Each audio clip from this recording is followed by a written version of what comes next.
Welcome to Happy Pupcast. I'm your host, Gabby Sloan, and today we have Central Illinois Doodles. Thank you, everyone, for joining us for another breeder highlight series. If you could please introduce yourself and let us know the name of your place and what you do there. First of all, thank you for having me on today. I am honored to receive the invitation and be able to take a moment to just talk a little bit of who we are and what we do. I, along my wife Ida, and my name is John, with our three daughters, Kayla, Shanda, and Ashlyn, own and operate Central Illinois Doodles, where we raise golden doodles and Bernie doodles. We specialize in miniature and the tiny sizes. We don't raise any standard sizes at this time. A little bit of background as to why that decision is. When we were looking for our own personal family dog, we had first gotten a golden retriever, and we realized the larger size, the excessive amount of shedding was some negative factors. We loved our dog, great personality, great disposition, all of that was good, but a little bit smaller dog and a little less hair was what would have been desirable for our household. So that is the reason that we are raising and specializing in the mini and tiny golden doodles and Bernie doodles. So you specialize in the minis and smallers. What generations do you guys specialize in? So at this point, we have not been doing any multi-gens. We are considering some multi-gens, but primarily F1, where there is a 50% purebred on either side. We would also specialize in the F1B, where they would be 75% poodle, 25% purebred, whether that is golden retriever or Bernese mountain dog. So the F1 and the F1B are the two that we specialize in at this time. What about coat texture? I notice you do a lot of fleece coats. Do you do any curly coats at all? So we will have some curly coats in our F1Bs with more poodle genetics. We do get some more curly coats, but we do specialize in more of the fleece coat. That more wavy and straighter coat is typical with the F1. So still maintaining a little bit more of the appearance of the golden retriever, the appearance of the Bernese mountain dog, really trying to still work on minimizing the low shedding aspect to where that is still a priority for a lot of families looking for doodles in particular. Our clientele is looking for a little bit more of that straighter wavy coat. Beautiful, beautiful coat. And it seems like you really also kind of stick to the reds, apricots for the golden doodles, and then more the tri-coloring for the Bernie doodles. Is that correct? That is correct, yes. Our specialty on the Bernie doodles is tricolor. All of our Bernie doodles are tricolor. We have raised in the past a few sables, but the sables unfortunately do tend to really fade out very quickly. So we are really working in the last year and a half on our tricolor program. And I'm not sure if you've had any of our more recent ones from our newest male. He is a very bright, very pronounced tricolor that really throws beautiful tricolor markings on all of his Bernie doodles, and they are maintaining their markings as they are getting older, which is something that from a tricolor perspective has always been a challenge, as they did tend to get lighter as they get older. And these are actually, some of them are getting darker as they're getting older. So I am really excited or really happy with what we are seeing in our tricolor program at this time. And then the same male we actually use in our golden doodle program as well. And he will throw very beautiful dark red golden doodles. Anything from a color shade of apricot to that darker red color is what we use. We are not breeding any merles at the moment. We have looked into some merles. I still personally am a little cautious on some of the merles just due to some of the health complications that can come. Definitely the merle.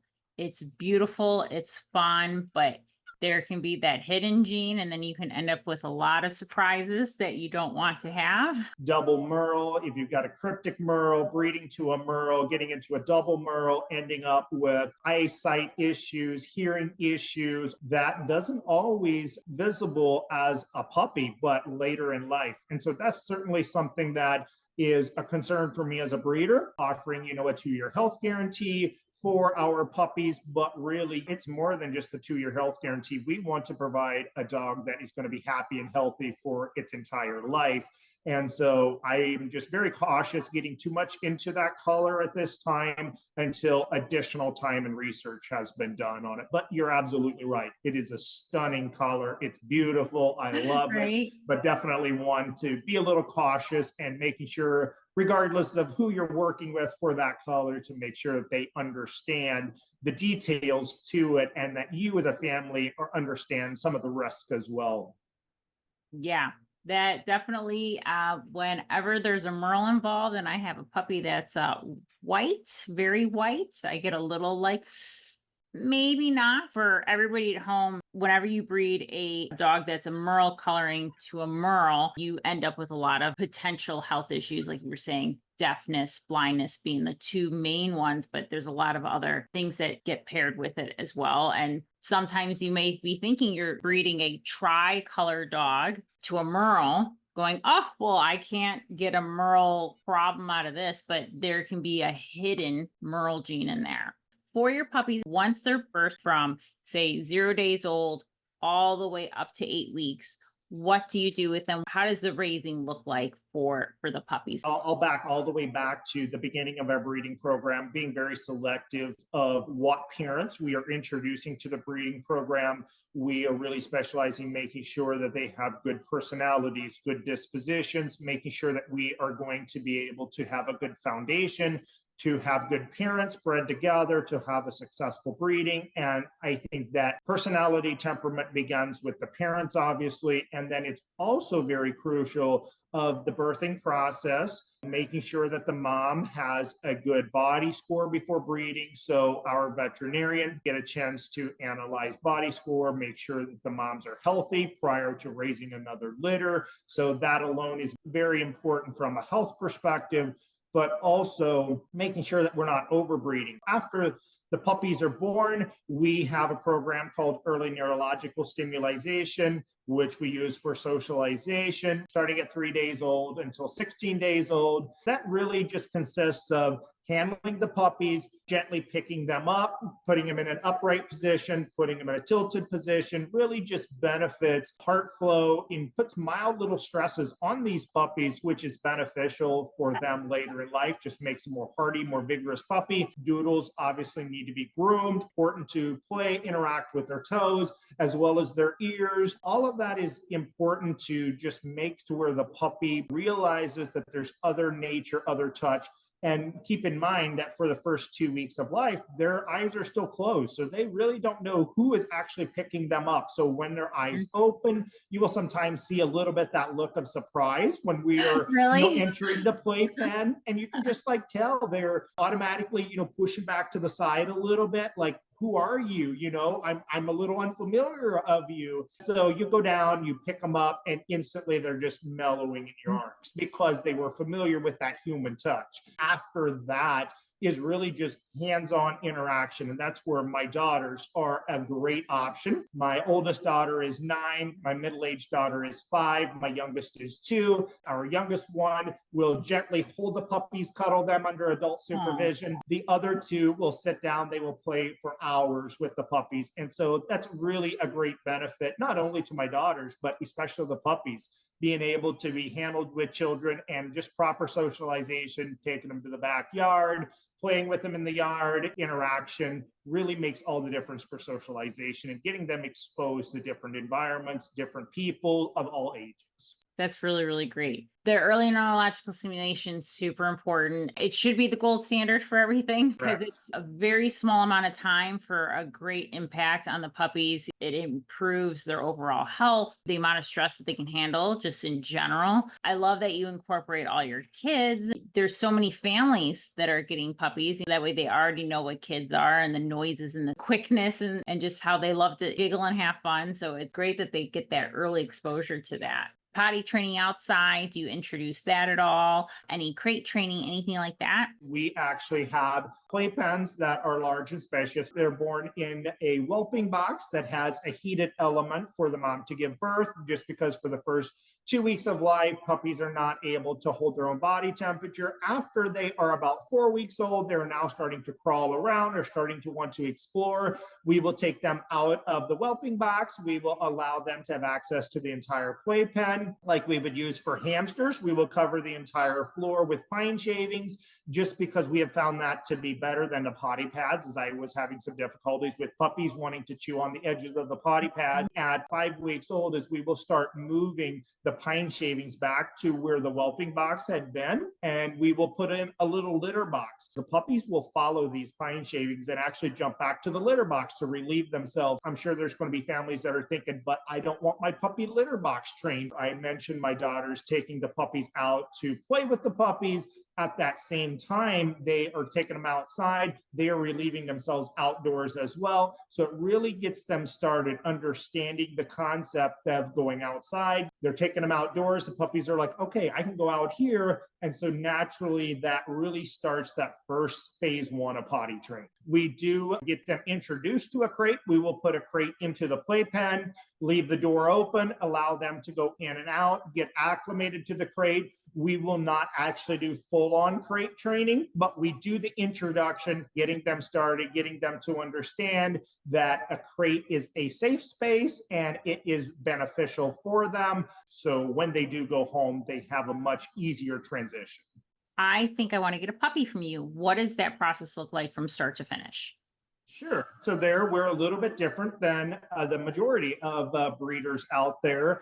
Wait until the puppies are actually born. So we know exactly when the puppies are going to be ready to go home. We know exactly what genders we have, how many of color variations in each litter, all of those details before we start accepting deposits. So we do a per litter deposit. And at that point, families can make a deposit to be put on a list for that particular litter. And so that allows them to understand all the details instead of wondering, will there be a puppy for me this litter? Will it be the next litter? That is when families will reach out to me. They can do that through our social media or even reach out to me directly on my website and go to the contact form. I don't have an official application for them to fill out. Instead, I prefer to just have a good phone conversation. We will chat, make sure it's going to be a good time for you, make sure you have the resources you need. And then from there, which breed, what size, what gender, really a basic interview process. And then from there, we stay in communication with the families. Even though you don't have an application process, you do have a wonderful memory. You know every puppy that's going home, you know the family, you know where they live. You definitely are very particular about the puppy, the parents, and which ones that you pair together and which ones you continue to pair together. It really just comes from that great memory of knowing the puppies and checking in on them and how did they do when they went home, which ones were better or which ones were easier, and let's try to keep those lines going in that direction. So I really admire that memory that you have, and then also just kind of using that to really help grow your program. And a huge shout out to our past families as well. They've done great providing feedback for me. That alone is a huge benefit. The size of your dog, the personality, the temperament, all of those things, really the feedback allows me to continue to improve and obviously really better the breeding lines. Is there anything that we haven't touched upon that you want to share with us really quick? We as a breeder are very open and transparent. We like to have our families actually come and visit. We have a beautiful nursery that we built a few years ago. Everything is brand new. We have everything set up exactly for our canines. We've got the cameras where we are able to monitor, observe them. We want families to be able to come visit. They will have the opportunity to sit down in our reception area, play with the puppies, and then also go back to the nurseries, be able to see any of the siblings, be able to see the mom and dad, everything that we are doing, not only our puppies, but also our adult dogs. So really being able to know that you're getting your puppy from a good, responsible breeder that's open and transparent, and you can see everything that's going on behind the scenes as well. Later this spring or fall, get a drone video tour of our entire property, inside, outside, so you can see everything behind the scenes before you even get here. We are very strict on biosecurity as well, so that's important to make sure that families are not bringing out any external diseases. We're washing our hands, wearing little booties, all of that. So definitely very precise on that to keep the care and the health of our puppies first and foremost. I'm excited, and I hope to be able to come out when you finally finish everything. Tell me again your socials, where can they find you, and what's the best way to contact you? You will find me on Facebook as well as Instagram under Central Illinois Doodles. Our website is Central Illinois Doodles. There you will be able to find a whole host of information about us, but also being able to see individual profiles of all the puppies we have available, all the information about them. So definitely feel free to not only check out our social media, but also our website. There's a lot of good information on our website as well. Yeah, you do have a fantastic website. So I just wanted to also show you some of our puppies as well. Tricolor. This is an F1B. This would be the smaller ones. You can see those beautiful rich markings. Signature tipped white tail. I love him. How old is he? 5 weeks old. F1s. And those are going to have that more typical wavy coat. A little bit more awake, a little bit older, both very laid back, but you can see one has a little bit more bushy-eyed. That's our specialty on that, the tricolors with the very nice brown markings. Thank you so much for sharing everything with us today, and I can't wait to do this again. I really appreciate you having me on, and look forward to continuing to recommend families to do training with you. Thank you so much. Thanks again, Gabby. It's been a pleasure to be on the show today. Take care. Thank you. You too. Bye. Bye.